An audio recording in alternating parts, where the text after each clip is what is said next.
Greetings, Blue Bear family, coming to you live once again from the campus of Livingstone College beneath thy maples and thy oaks. Yesterday, we had a weather event on our campus and in our surrounding community. We lost several trees that caused damage to our campus. Our library suffered significant damage. However, we believe in the Piscean Creed, that no matter how dark the night, we believe in the coming of the morning. We lost the goalposts on our football field.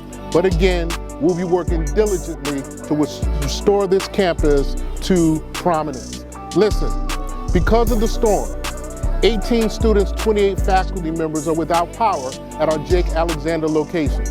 Please know that that is a power outage in that entire footprint. And we're working diligently with our utility companies to restore power to our physical plant. Again, keep us in prayer, and remember, no matter how dark the night, we believe in the coming of the morning.